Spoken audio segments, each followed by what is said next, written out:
কি হলো বাবা? তুমি এখনো ঘুমাওনি? এত কি ভাবছো? কত রাত হয়েছে জানো তুমি? না, তাড়াতাড়ি ঘুমিয়ে পড়ো তো। এত ভাবতে হবে না তোমাকে। একে তো শরীরটা খারাপ, আরো খারাপ করবে নাকি? মারে, আমি তোদের একজন হতভাগ্য বাবা। তোদের জন্য কিছুই করতে পারলাম না। কত আশা করেছিলাম তোদের দু বোনকে লেখাপড়া শিখিয়ে ভালো করে বিয়ে দেব। কোথায় আর পারলাম। ওরা কপাল আমার। দেখ, বিছানায় শুয়ে শুয়ে কাতরাচ্ছি। আজ বাবা হয়ে চোখের সামনে তোদের কষ্ট দেখতে হচ্ছে। আজ আমার জন্যই তোর লেখাপড়াটাও বন্ধের দিকে। কলেজে যেতে পারছিস না। বাবা, এসব তুমি কি বলছো? আর আমি কলেজে যাই না তো কি হয়েছে? পরীক্ষা আমি ঠিক দেব, আর তোমার স্বপ্নও পূরণ করব। তুমি দেখো, এসব কথা আর কখনো বলবে না। থাম তো বৃষ্টি, তুই সব সময় একটু ন্যাকামি বেশি করিস। বাবা তো ভুল কিছু বলেনি। বাবা হিসেবে তার তো একটা দায়িত্ব আছে, কোথায় আর পালন করতে পারলো। বাবা বেঁচে থাকা সত্ত্বেও টিউশনি করিয়ে আমাকে আমার খরচ চালাতে হচ্ছে। ইউনিভার্সিটিতে বন্ধুদের সাথে মিথ্যে কথা বলতে হচ্ছে। আমি এত সুন্দর আর স্মার্ট হওয়া সত্ত্বেও মিথ্যে কথা বলে বড়লোক ছেলেকে পটাতে হচ্ছে। কেন রে? এর থেকে তো বাবা না থাকাই ভালো ছিল। ছি ছি দিদি, এসব তুমি কি বলছো? এমন কথা বলেও মুখে এনো না। বাবা বেঁচে আছে, এই তো আমাদের ভাগ্য। বলো, তুমি একটু শান্ত হও দিদি। ভুল কি বলেছি আমি? যা বলেছি একদম ঠিক কথা বলেছি। তাছাড়া তুই কি বুঝবি? তুই তো এখন আর কলেজেও যাস না। তোকে তো আর এসব কিছু ফেস করতে হয় না। প্রতিদিন বাবার ওষুধ কিনতেও তো কত টাকা লাগে। অন্তত এই টাকাটা তো বেঁচে যেত বল। ভালো লাগে না কেন যে এরকম একটা পরিবারে জন্ম নিলাম। বাবা, তুমি দিদির কথায় কিছু মনে করো না। ও আসলে এখন একটু রেগে আছে, তো মনে হয় ওর খিদে পেয়েছে, এই জন্যই ওর মাথাটা গরম হয়ে আছে। তুমি ঘুমিয়ে পড়ো তো বাবা, আমি দিদিকে কিছু খাবার দিয়ে আসি। তোর দিদি তো ঠিক কথাই বলেছে রে মা। ভগবান আমাকে মরণ দেয় না কেন? কেন আমাকে এভাবে বাঁচিয়ে রেখেছে? ভগবান, তুমি আমায় তুলে নিয়ে যাও। বাবা, তুমি একটু শান্ত হও বাবা, এভাবে কেঁদো না। তোমাকে কষ্ট পেতে দেখলে আমারও যে কষ্ট হয় বাবা। তুমি শান্ত হও।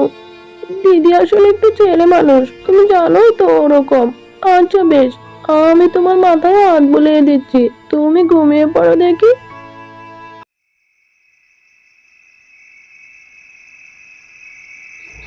কেমন কথা বলছো তুমি? চোখের সামনে মেয়েদের কষ্ট পেতে দেখছো, অথচ তাদের জন্য কিছুই করছো না। এর থেকে তো তুমি মরে যেতে পারো। মরো না কেন? মরো তুমি, তোমার মরে যাওয়াই উচিত।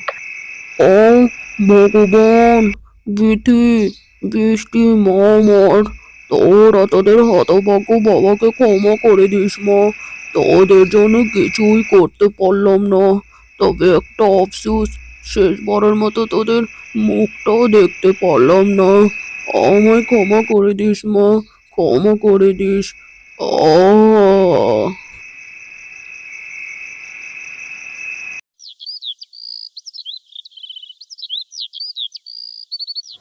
বাবা, তুমি এখনো ওঠোনি? এত বেলা অবধি তুমি তো কখনো ঘুমাও না। শরীরটা আবার বেশি খারাপ করলো নাকি? বাবা, বাবা, কি হলো? কথা বলছো না কেন বাবা? দিদি, কোথায় তুমি? তাড়াতাড়ি এদিকে এসো। দেখো না বাবার কি হয়েছে। বাবা তো কোনো কথাই বলছে না।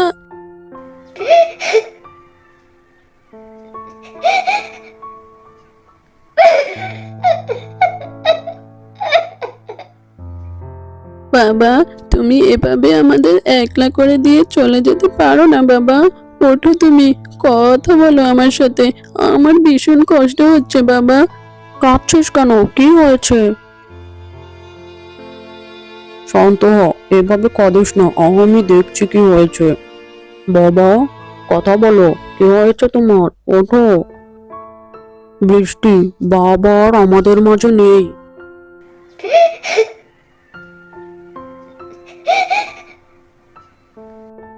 আর কাঁদিস না। যা হবার তা তো হয়ে গেছে। এখন আর কেঁদে কি হবে বল? এখন যত তাড়াতাড়ি সম্ভব বাবার সৎকার করতে হবে। তাতেই বাবার আত্মার শান্তি হবে। যা, তাড়াতাড়ি পণ্ডিত মশাইকে গিয়ে খবর দে। বাবার সৎকারের ব্যবস্থা করতে হবে তো। কেঁদে আর সময় নষ্ট করিস না, যা তাড়াতাড়ি।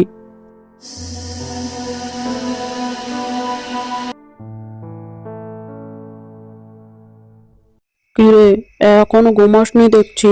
এত রাত জেগে কি করছিস? ও, বই পড়ছিস? কলেজে তো যাস না, বই পড়ে আর কি হবে? না মানে দিদি, বাবার কথা বড্ড মনে পড়ছিল, ঘুম আসছে না, তাই তো বই নিয়ে বসলাম। তাছাড়া আমাকে তো বাবার স্বপ্ন পূরণ করতেই হবে, যেভাবেই হোক আমি বাবার স্বপ্ন পূরণ করবই। হয়েছে, থাক। তোর এসব নেকামি দেখতে আমি এখানে আসিনি। যেটা বলতে এসেছি শোন। আমি কালকে বিয়ে করছি। রাতুল নামের একজনকে আমি ভালোবাসি। ও ভীষণ বড় লোক আর অনেক হ্যান্ডসামও।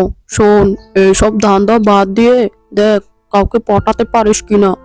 অবশ্য তোর যা চেহারা, তাতে বড়লোক বাড়ির কাউকে পাবি না, যদিও খেয়ে পরে বাঁচার মতো কাউকে পেলেও যথেষ্ট। দরকার নেই দিদি, আমার ভাগ্যে যা আছে সময় হলে একদিন আমি ঠিকই তা পাবো। কাউকে মিথ্যে কথা বলে পটাতে হবে না। তাছাড়া দিদি, বাবা মারা গেল সবে তো 2 দিন হলো, আর এখনই তুমি বিয়ে করতে চাচ্ছ? এটা কি ঠিক হচ্ছে বলো? থাম তুই। তোর এসব জ্ঞানের কথা শোনার কোনো ইচ্ছেই আমার নেই। তুই জানিস রাতুল কত বড়লোক বাড়ির ছেলে? আমাকে বিয়ের শপিংও করে দিয়েছে, অনেক দামি দামি ড্রেস কিনে দিয়েছে। বাবা বেঁচে থাকতে তো কিছুই করে যেতে পারিনি, এখন আমি বাবার জন্য রাতুলকেও হারাবো নাকি? আমি তা পারবো না। এত বড় সুযোগ আমি কিছুতেই হাতছাড়া করব না। তোর যা ইচ্ছা তুই তাই করগে, বিয়ে আমি কালকেই করছি। হায় ভগবান, তুমি আমার দিদিকে একটু সুবুদ্ধি দাও। বড়লোক ছেলের চক্করে ও না কোনো বিপদে ফেসে যায়। তুমি দেখো ঠাকুর, তুমি আমার দিদিকে রক্ষা করো। ভালো লাগছে না রে তোতা, কোথা থেকে কি হয়ে গেল। বাবাও আমাকে ছেড়ে চলে গেল, এখন দিদিও চলে যেতে চাইছে। কিন্তু দিদির জন্য আমার বড্ড চিন্তা হচ্ছে, দিদি না কোনো বিপদে পড়ে যায়। কি বৃষ্টি, কি বলছিস আমার কথা? এই দেখ কাকে নিয়ে এসেছি দেখ। ও রাতুল, তোকে যার কথা বলেছিলাম। আমরা বিয়ে করে নিয়েছি। তোকে তো বললাম কত করে, শুনলি না তো আমার কথা।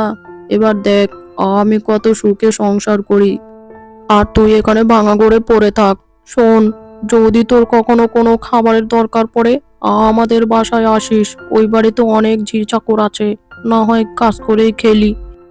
দিদি, আমি চাই তুমি সুখেই থাকো, তুমি আমাকে বলেছো, এতেই আমি অনেক খুশি হয়েছি।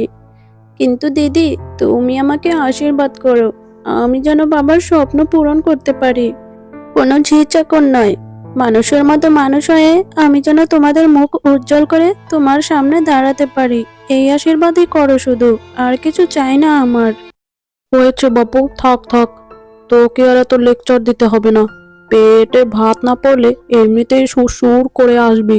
তোর এসব ডায়লগ নাটক সিনেমাতেই মানায়, বাস্তবে এর কোনো মূল্য নেই, বুঝলি? সেই তো একদিন এসে আমার দুয়ারেই দাঁড়াতে হবে। সমস্যা নেই, নির্দ্বিধায় চলে আসিস, আমি তোকে ঠিক আশ্রয় দেব। চলে এসো রাতুল, এখানে আর এক মুহূর্তও নয়, আমার দম বন্ধ হয়ে আসছে। বৃষ্টি, তোমার দিদি কিন্তু একদম ঠিক কথাই বলেছিল। তুমি চাইলে যেতে পারো আমাদের সাথে, এখনো সময় আছে, চলো আমাদের সাথে। ধন্যবাদ জামাইবাবু, তার আর দরকার হবে না। আপনারা শুধু আমাকে আশীর্বাদ করুন, আমার জন্য এই যথেষ্ট। আপনারা ভালো থাকবেন আর দিদিকেও ভালো রাখবেন, কেমন? এই কি হয়ে গেল রে দিদি, তুই আমাকে এভাবে একলা ফেলে চলে যেতে পারলি? কি করে পারলি দিদি এতটা স্বার্থপর হতে? আমার যে আর কেউ রইলো না, বাবা আমাকে ছেড়ে চলে গেছে, আজকে তুইও আমাকে ফেলে চলে গেলি। কেঁদো না গো এভাবে, একটু শান্ত হও, দেখবে একদিন সব কিছু ঠিক হয়ে যাবে। ভগবানের উপর বিশ্বাস আর ভরসা রাখো, যার কেউ নেই তার সাথে ভগবান নিশ্চয়ই আছে। তুমি কখনোই হাল ছেড়ে দিও না, দেখবে একদিন তুমি নিশ্চয়ই জিতবে।